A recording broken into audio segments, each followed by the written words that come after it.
Bonjour mes petits lions. Aujourd'hui on continue mon classement des princesses de Slay the Princess dans mon ordre de préférence personnelle avec un top 10 qui, j'espère, vous fera comprendre pourquoi j'ai placé ces princesses encore au-dessus des excellentes qu'on a eues la dernière fois. Commençons immédiatement avec la 10ème place. 10. La Furie. La princesse la plus gore du jeu arrive drôlement haut dans mon classement vu comme j'ai du mal avec le gore. Mais ça s'explique de plusieurs façons, comme notamment le fait que je trouve la façon dont elle se déroule et son ambiance incroyable. Déjà, expliquons comment on l'obtient. Il faut soit refuser de se battre contre l'adversaire, ou la fuir, soit tenter jusqu'au bout de tuer la tour. Dans les deux cas, il s'agit de choix parfaitement antithétiques à ce qu'elle est devenue suite à notre perception d'elle. La furie est donc une monstruosité folle de rage perdue entre deux états, la violence de l'adversaire et l'omnipotence de la tour. Mais en fait, ce qu'il faut savoir, c'est que ce qui se passe durant cette route est presque entièrement déterminé par le chapitre précédent. Car ça dépendra de si vous venez de la tour ou de l'adversaire, et ça dépendra des voix que vous avez avec vous. En dehors de ça, il n'y a en général que la toute fin que vous pouvez changer à volonté. Donc ça rend ce chapitre très particulier parce que il est à la fois très linéaire et très différent en fonction des choix. Juste pas des choix de ce chapitre en particulier. C'est une décision très particulière et unique dans le jeu, c'est la seule fois que les événements presque entiers dépendent de ce que vous avez fait avant d'arriver ici, mais avec tant de possibles différences. Dans tous les cas, la furie s'arrache la peau pour vous charger, puis vous éventre au point que vous en perdiez la parole, ce qui justifie le peu d'influence que vos choix auront sur la suite. Mais depuis la pristine quête, ça ne s'arrête plus là. La furie prend ensuite le soin de vous torturer, dans le but de vous faire oublier qui vous êtes et vous rendre inoffensif. En fonction de vos choix préalables, elle peut provoquer une fracture quantique, vous retirer la peau, les muscles, les os et j'en passe. Dans tous les cas, c'est sans nul doute la princesse la plus déterminée à vous faire souffrir d'entre toutes, et son atmosphère est une des plus lourdes et oppressantes, avec une musique presque métallique, et elle qui vous répète encore et encore. Êtes-vous toujours vous-même. À la fin, même si vous n'êtes plus rien, vous pouvez la vaincre, vous pouvez la tuer, mais bien souvent vous pouvez aussi lui pardonner, lorsqu'elle s'admet pitoyable comme elle l'est, que nous soyons toujours nous-mêmes ou pas, elle n'est rien sans nous. Reconnaissant le lien qui nous unit même au plus profond de son sadisme. C'est peut-être la princesse qui nous torture le plus, mais c'est possiblement aussi celle qui souffre le plus, celle dont la nature même a été bafouée par la personne qui a conçu cette même nature. La furie est à la fois fascinante à étudier, vu les conséquences différentes que peuvent avoir nos choix préalables, et un chapitre particulièrement unique dans le jeu, avec de nombreux points forts et une capacité à hypnotiser complètement parfois.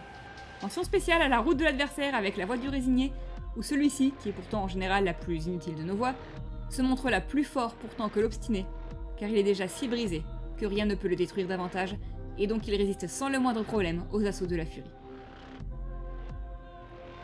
9. La tour. La tour est le chapitre 2 le plus imposant du jeu. On l'obtient en attaquant la princesse après une hésitation dans le premier chapitre, puis en abandonnant contre elle. En sort une princesse persuadée d'être toute puissante, une déesse immortelle. Et si vous avez décidé de lui mentionner qu'elle était censée détruire le monde, elle est encore plus dangereuse, puisque sa propre conscience de ses capacités s'ajoute à votre perception d'elle. Cette princesse immense peut nous ordonner n'importe quoi, nous sommes forcés de lui obéir. Nous pouvons tenter de résister, bien sûr, mais ça ne fonctionne pas toujours. Absolument terrifiante, si nous refusons de lui prêter allégeance, elle décide de nous donner une leçon en nous forçant à nous suicider. Si nous résistons, elle nous fait mourir lentement en nous poignardant dans les poumons au lieu de nous trancher la gorge.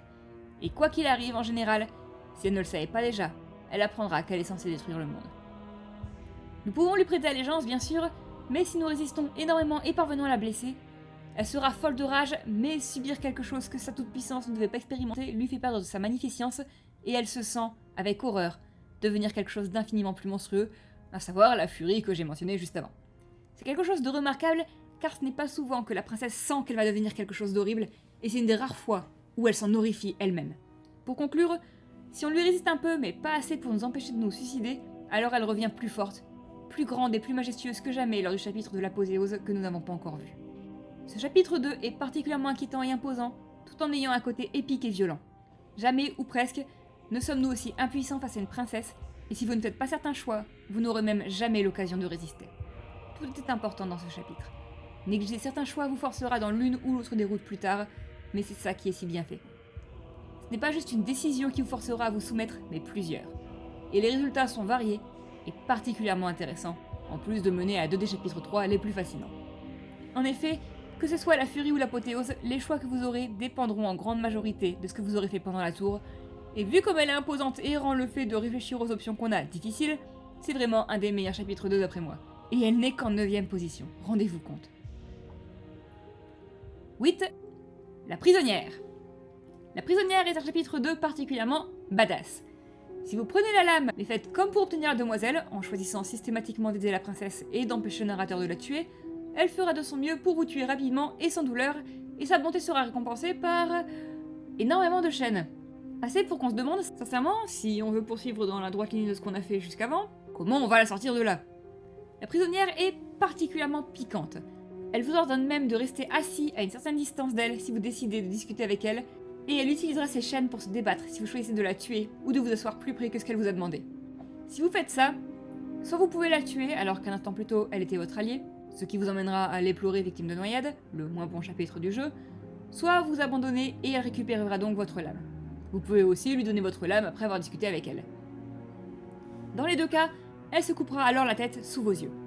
La princesse apparemment morte, le narrateur vous propose de partir, ce que vous pouvez faire, causant une pseudo-happy end que la voix de l'incrédule rompra aussitôt, vous forçant à vous suicider comme pour la roue du spectre, ce qui vous mènera à la cage qu'on verra un peu plus haut. Mais vous pouvez aussi prendre la tête de la prisonnière avec vous, ce qui la libérera. Celle-ci vous félicitera d'avoir saisi son plan avant d'être emportée par Shifty.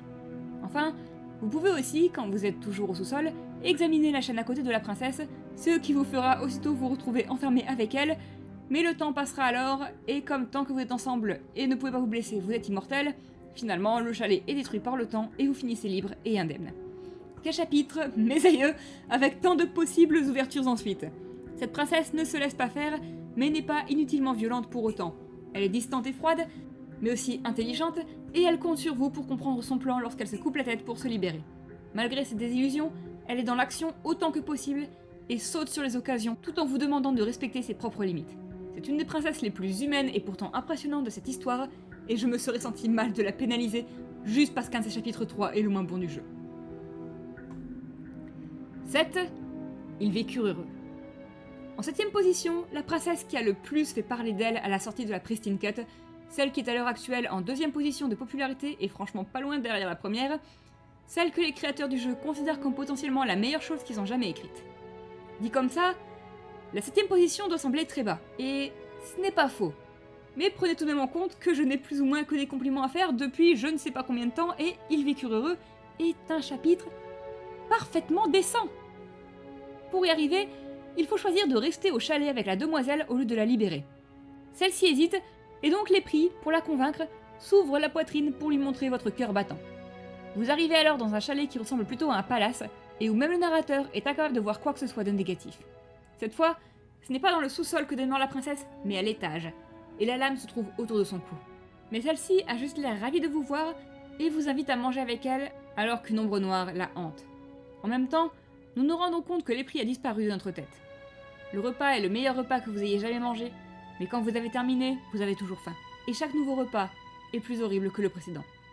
Et chaque fois que votre joie, avouée à la princesse, semble osciller, alors une des torches sur le mur s'éteint. Vous jouez alors à un jeu, et qu'est-ce que vous vous amusez?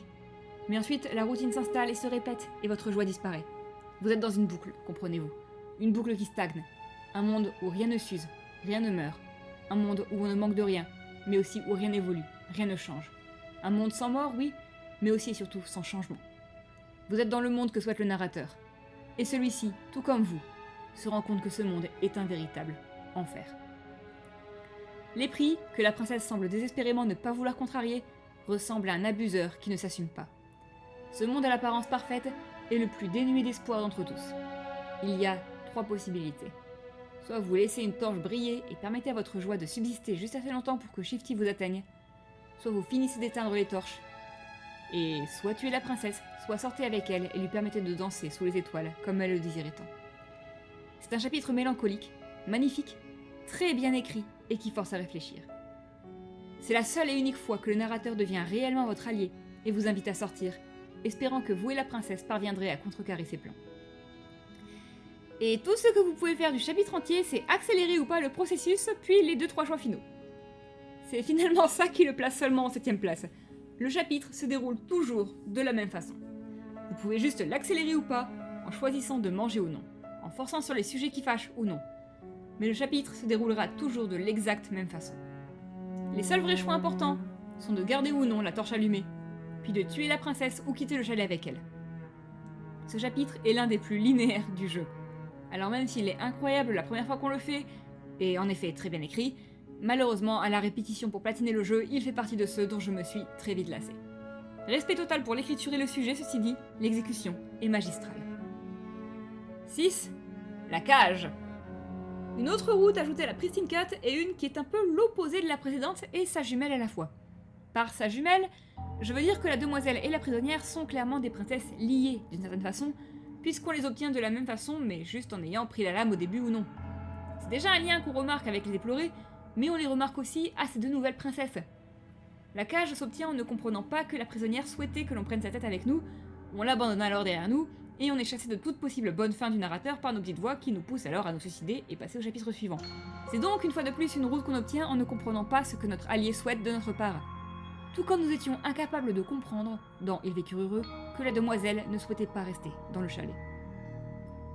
Et une fois de plus, notre thème ici est la stagnation. Ou plutôt, l'impression d'être dans une boucle qui se répète. La cage a perdu espoir. Chaque fois, nous arrivons avec notre couteau. Chaque fois, nous nous donnons la princesse et la libérons. Et chaque fois, elle n'arrive pas à sortir pour autant. C'est une princesse persuadée de ne plus avoir le moindre choix. Pas même sur son propre corps, qui trimballe sa tête dans une cage. Spectatrice de ce cycle, incapable d'agir. En ce sens, c'est en effet la jumelle de Ils vécurent heureux. Mais là où c'est son opposé, c'est qu'il y a des tas de façons pour ce chapitre de se dérouler ou se terminer. Déjà, certains événements sont log derrière certaines voies, il faut le reconnaître. Si vous avez l'une d'entre elles, vous pourrez vous libérer de vos liens en tombant, mais pas si vous avez les autres. Si vous en avez certaines, vous pouvez aussi jeter la lame dans les bois, ce qui brisera de base le cycle dans lequel se croit piéger la princesse, et vous ouvrira de nouvelles options. Vous pouvez vous retrouver décapité, spectateur du combat entre vos corps, à côté de la tête de la princesse. Vous pouvez aussi récupérer sa tête et sortir d'ici. Et vous pouvez même, malgré tous vos efforts, reproduire ce cycle en rejetant sa tête dans la prison, une fois arrivé au sommet. La cage reprend le principe de stagnation de Ils vécurent heureux, mais l'explore entièrement différemment, en vous donnant, sans que vous ne vous en rendiez compte, l'option de totalement briser celui-ci, ou continuer à le perpétuer. Puis à la toute fin, l'occasion de choisir entre la satisfaction de savoir que vous avez toujours le choix, ou la satisfaction d'être allé jusqu'au bout de vos actes en brisant ce cycle, pour de bon. Et comme pour d'autres princesses jusqu'ici, ce sont vos actes au cours du chapitre précédent qui vous donneront certaines clés ou non lors de celui-ci. C'est vraiment un chapitre ultra intéressant qui se fait un peu bouder en faveur des deux autres sorties de la Pristine Cut, alors qu'honnêtement, il a énormément à offrir. 5. La sorcière. La sorcière est un chapitre 2 que j'aime peut-être plus que de raison.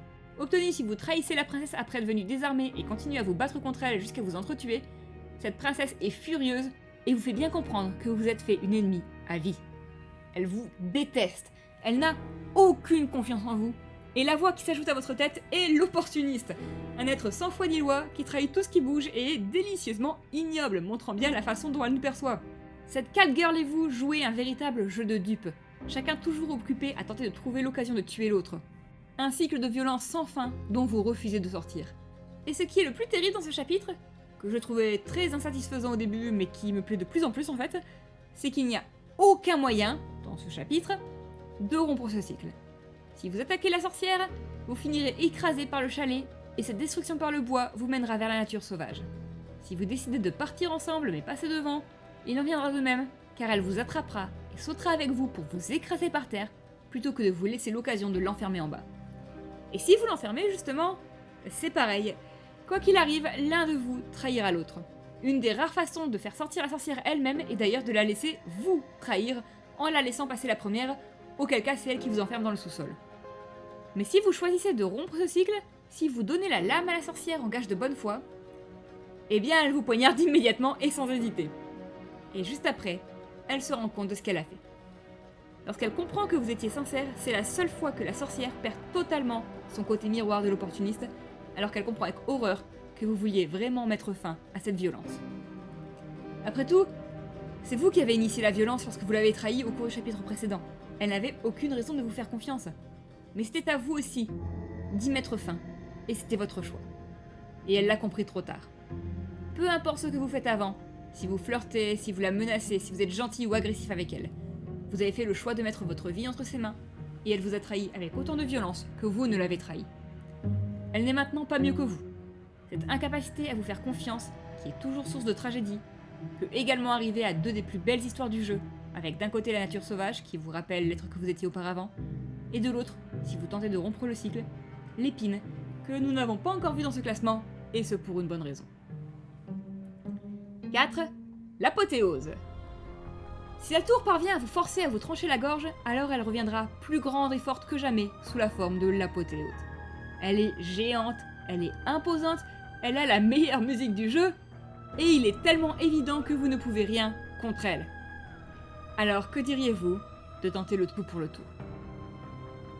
L'apothéose est une conclusion particulièrement épique, durant laquelle il peut se dérouler pas mal de choses, notamment en fonction des voies que vous avez.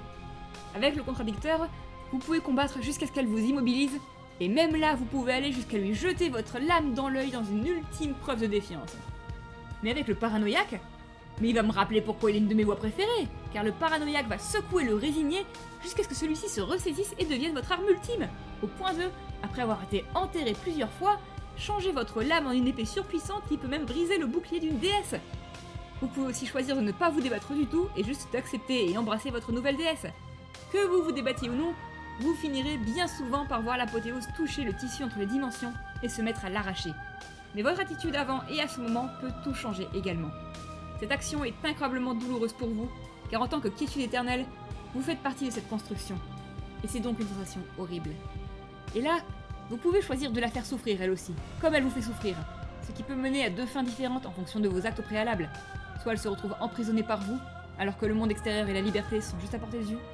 Une fin dramatique, mais moins triste, que celle où votre hargne la détruit autant qu'elle ne vous a détruit, et elle vous présente ses excuses, brisée, désolée, si seule et si triste, consciente d'être bien plus petite qu'elle ne le pensait, ou plutôt que vous ne l'avez rendue. Si vous endurez en silence, quand Shifty vient la chercher alors que le monde extérieur est juste à côté, alors la foi du résigné est récompensée, car elle se montre tout aussi capable d'être protectrice envers vous que vous ne l'étiez. Et son dernier acte, désespéré, est de vous jeter vers la brèche dans l'espoir que vous, au moins, puissiez échapper aux entraves de ce monde. Ça ne pouvait jamais fonctionner. Elle ne peut pas sortir sans vous, et vous ne pouvez pas partir sans elle. La brèche se referme quoi qu'il arrive, sans vous permettre de sortir, mais ce final est d'une force incroyable. Ce chapitre, plus qu'aucun autre dans le jeu d'après moi, reflète à quel point vous êtes le reflet, la façon dont l'autre vous perçoit. Elle est gigantesque et surpuissante comme vous la considérez, mais dès que vous brisez cette foi en sa force, vous devenez capable de l'affronter. Elle vous voit comme un être inférieur, mais digne de voyager à ses côtés. Si vous lui donnez tort en arrivant à la blesser avec votre dague, elle tente de vous tuer et en devient incapable. Si vous lui confirmez votre loyauté en partant avec elle, alors elle sera prête à tout pour vous aussi. Et en fin de compte, jusqu'au dernier instant, c'est à vous de décider si vous voulez l'arrêter ou non, et si vous vous en sentez capable ou non. Et les résultats agiront en conséquence. C'est un chapitre incroyable, à l'ambiance épique et fabuleuse, à la fois menaçant et magnifique, immense et intime. Dire qu'il m'a laissé une sacrée impression, voilà qui n'est pas peu dire. 3. L'épine. Ah, l'épine. Avant la Pristine Cut, c'était la princesse préférée des gens, et encore maintenant, elle est fermement sur le podium, et bon sang ce que je comprends pourquoi. Pour obtenir l'épine, il faut commencer par avoir la sorcière, et donc trahir quelqu'un après avoir promis de l'aider. En gage de votre bonne foi, vous donnez votre arme à la personne que vous avez trahie, et celle-ci vous poignarde aussitôt, persuadée que vous comptiez l'attaquer lorsqu'elle aurait baissé sa garde. Son horreur lorsqu'elle se rend compte qu'elle avait mal jugé vos intentions, l'enferme dans une prison d'épines douloureuse, l'arme pointée vers sa propre poitrine. Elle est toujours aussi prisonnière, mais elle est aussi désespérée, perdue, et ne sait plus que penser de votre situation. Vous la rejoignez au cœur de cette prison qu'elle s'est en partie infligée à elle-même, et il y avait plusieurs possibilités. Vous pouvez l'abandonner, et de désespoir et mépris envers vous à la fois, elle décide d'avaler la lame pour être sûre que vous ne la récupériez jamais. Mais vous pouvez aussi essayer de la convaincre de vous rendre votre arme, et si elle finit par céder, vous pouvez vous casser de nouveau comme un monstre ou tenter de tuer cette personne pourtant si désolée, ce qui ne fonctionne pas puisqu'elle vous arrête, mais la conforte dans le fait qu'en réalité, elle a fait le bon choix juste avant. Aucun de ces choix ne permet d'aller très loin, même s'ils ont tous leur histoire à raconter, mais bien sûr, le chemin principal de cette route vous invite plutôt à la libérer. Libérez-la, et vous brisez le cycle de la violence et des trahisons, et en sortez libéré et plus fort que jamais. Mais il y a autre chose à savoir. Les voix que l'on a durant ce chapitre dépendent de la façon dont on a agi avec la sorcière dans le chapitre précédent. Si on a montré de l'attachement ou flirté avec elle, l'Épris nous rejoint. Et si jusque-là l'Épris a eu un rôle assez discutable dans ce classement, durant le chapitre de l'épine, les prix brillent en donnant un nom aux sentiments contradictoires qui nous habitent, et nous pouvons faire un choix qui n'est possible dans aucune autre route. Une fois la princesse libérée, nous pouvons l'embrasser. C'est dans ce chapitre, peut-être plus que tous les autres, que la dernière ligne écrite au lancement du jeu, « Ceci est une histoire d'amour », nous prouve être vraie. Bien sûr, toutes les princesses nous aiment à leur façon, et nous l'aimons en retour à notre façon aussi, mais c'est la seule fois, d'une certaine façon, enfin, en dehors de l'étape finale, où nous l'admettons des deux côtés, sans réserve. Après s'être tous les deux blessés et avoir décidé de passer au-dessus, de lutter ensemble, l'épine est la plus belle représentation d'un des messages principaux du jeu, et rien que pour ça, je ne peux que l'adorer. 2. Le cauchemar. Le cauchemar est un peu un cas particulier car c'est l'autre chapitre que j'ai fusionné avec un autre. En effet, j'ai glissé le moment de vérité dans la section du cauchemar car, voyez-vous, j'ai du mal à voir le moment de vérité comme une princesse à part entière. Oui, le cauchemar peut également devenir la revenante, mais le moment de vérité est vraiment une extension du cauchemar plus qu'une princesse elle-même. Elle a son masque qui se craquelle au fur et à mesure, et il n'y a pas un seul choix au cours de cette route. C'est un épilogue qu'on obtient en faisant le choix qui suit la logique du jeu et qui nous apporte le plus de possibles illustrations pour le cauchemar. Elle apporte énormément au cauchemar, mais elle n'est absolument rien sans le cauchemar. J'aurais été incapable de la situer, où que ce soit dans ce classement, vu à quel point on ne peut rien faire au cours de cette princesse très courte, mais je l'adore. Ça m'a donc semblé le choix logique. Bref, pour obtenir le cauchemar, il faut abandonner la princesse dans le sous-sol, qu'on soit armé ou non. Folle de rage, elle se change en une créature dont la simple présence nous tue, et lors du prochain chapitre, elle n'est pas mieux. Enfin, elle est bien plus joyeuse, mais sa simple présence nous tue une fois de plus, et c'est uniquement le paranoïaque qui nous maintient en vie. Heart, lungs, liver, nerves. Your lungs pull in a desperate gulp of air. S'ensuit alors un chapitre particulièrement terrifiant, avec une princesse qui joue avec nous et prend un malin plaisir à nous déconcentrer. Elle est absolument terrifiante, mais jamais elle ne perd son ton joyeux qui la rend encore plus effrayante. Cette expression souriante figée sur son masque, sa façon de flotter dans les airs, le cauchemar déborde de personnalité et arrive à être de très loin la princesse qui m'effraie le plus alors qu'elle ne lève jamais la main sur nous. Elle n'en a pas besoin. Elle n'a pas à nous toucher. Elle a juste besoin d'être présente pour nous tuer. If I want to see you gone, all I need to do is break your concentration. Heart, lungs, liver, nerves. Heart, lungs, liver, nerves. Heart, lungs, liver, nerves. Si vous laissez le chapitre se dérouler et l'interroger, vous ne serez peut-être pas surpris de sentir que vous reteniez votre souffle à un moment. C'est bien simple, c'est vraiment le chapitre à l'ambiance le plus incroyable pour moi. Vous pouvez la tuer, genre immédiatement, et donc louper la masterclass absolue qu'elle est, et ainsi obtenir la revenante qui est bien terrifiante aussi. Vous pouvez l'aider à sortir, et ainsi la donner à Shifty, mais si vous la fuyez ou faites le choix de rester avec elle, elle soulève son masque. On ignore ce qu'il y a, on voit juste un sourire figé et une larme, puis de l'horreur, tellement d'horreur alors que nous traversons tout ce qu'est la princesse à ce moment, et mourrons d'effroi. C'est juste, nous mourrons littéralement de peur avant d'arriver au moment de vérité. Mais le moment de vérité n'est pas un chapitre 3. C'est un chapitre... C'est un chapitre beaucoup. Ce que vous avez traversé aux côtés du cauchemar vous a tellement traumatisé que vous en avez perdu la mémoire. Toutes vos voix sont là, alors qu'il n'y avait que le paranoïaque jusque-là. Vous êtes mort assez de fois pour toutes les récupérer, oui, mais aussi pour qu'elles soient toutes brisées. Vous ne pouvez plus rien faire. Vous avez tout essayé. Vous avez abandonné. Vous ne savez pas ce qu'elle vous a fait, mais tous les choix sont grisés, à part de la laisser sortir, alors qu'elle grimpe, qu'elle rampe hors du sous-sol où elle est enfermée. Son masque s'écroule et derrière, il n'y a rien. Juste un trou, du vide. Le moment de vérité vous a détruit, et s'est détruite au passage, car elle s'est révélée à vous, la chose la plus terrifiante qui soit, et vous l'avez rejetée. Elle était terrifiée, aussi terrifiée qu'elle ne vous terrifiait. Elle ne voulait pas être seule. Vous avez brisé son cœur, elle a brisé son propre cœur. Elle est la créature la plus terrifiante que vous ayez jamais vue. Vous savez que la laisser sortir est la seule solution. L'atmosphère de cet enchaînement est sans pareil. C'est l'expérience qui m'a le plus marqué du jeu, malgré la façon dont on l'a rushée comme pas possible en live, la pauvre.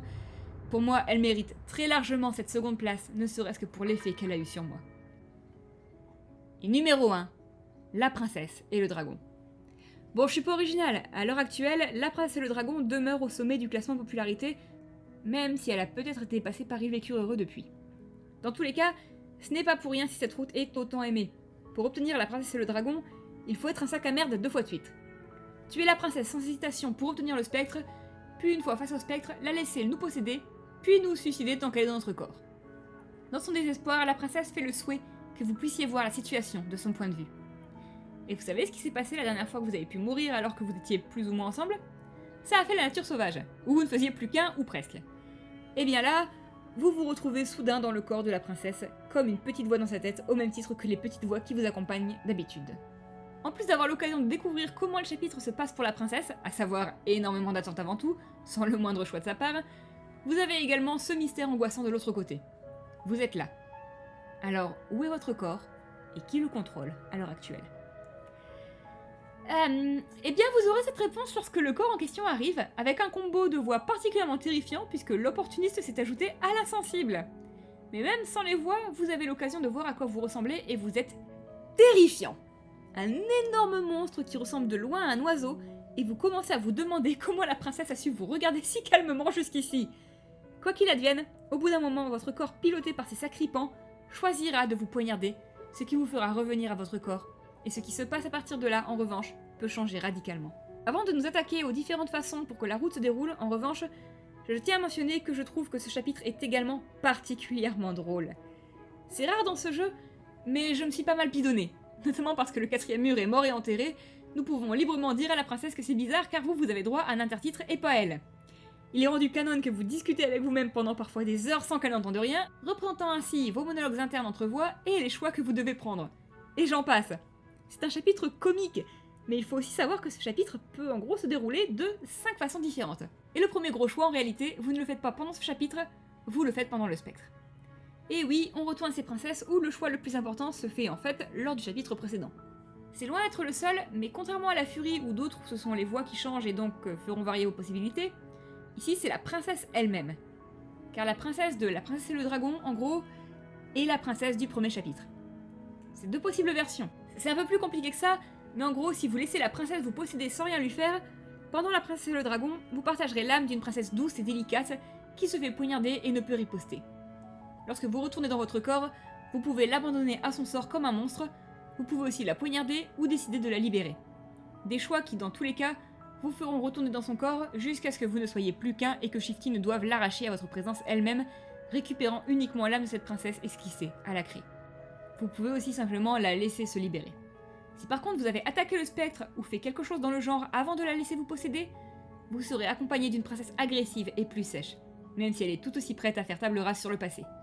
Et elle par contre, lorsque votre corps la poignardera, elle vous bottera les fesses, vous projettera au loin et se libérera immédiatement. Vous pouvez lui dire de vous tuer, garder le silence, ou bien lui crier d'arrêter car vous êtes de retour dans votre corps. Si vous lui criez de vous tuer, elle s'arrêtera sous le choc, puis jettera le couteau par la fenêtre et vous partirez ensemble. Si vous lui criez d'arrêter, en revanche, il se passera possiblement mon moment préféré du jeu entier. La princesse, l'autre moitié de votre âme, de votre être, dans un élan d'impulsivité et de désespoir né du besoin de vous avoir avec elle, vous bondit dessus en vous criant qu'elle va vous reprendre et vous poignarde avec comme unique but de retrouver votre présence au fond d'elle. Ce n'est qu'ensemble que vous êtes complet et elle le sait plus que tout à cet instant. Elle le sait instinctivement. Elle ne réfléchit même pas. À ce moment, elle sait qu'il manque quelque chose chez elle et elle sait que vous devez être ensemble. Vous vous retrouvez de nouveau en elle et une fois de plus, Shifty devra séparer votre présence, mais la force de ce moment me tue. Il y a des tas de choix qui nous mènent à la princesse et le dragon, certains pas forcément instinctifs, il implique de la traiter de la pire des façons, mais cette princesse ne souhaite qu'une chose malgré tout, être avec vous.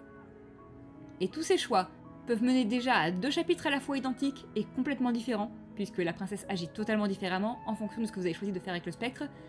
Même leur texte identique est prononcé de façon totalement différente au niveau du jeu d'acteur, donnant vraiment la sensation qu'elles sont 2 personnages différents. Et toutes ces différentes fins, à part le fait de l'abandonner, vous apportent une nouvelle vision de votre relation. Dans tous les cas, que ce soit le lore, les décisions, l'ambiance, toutes les variations, la personnalité et le point de vue unique de la princesse, ce sont tout autant de raisons pour mettre ce chapitre, cette route, au sommet de mon classement personnel. La princesse et le dragon remportent mon top 1, haut la main. C'est tout pour ces 2 vidéos qui m'auront fait récapituler mes princesses favorites dans Slay the Princess. J'avais envisagé de faire de même pour les voix, mais je pense que ça va être plus compliqué, donc je doute de le faire un jour. En tout cas, j'espère que ça vous a plu, moi je me suis éclatée vu comme j'adorais ce jeu. N'oubliez pas de nourrir l'algorithme, et on se retrouve bientôt. A plus mes petits lions.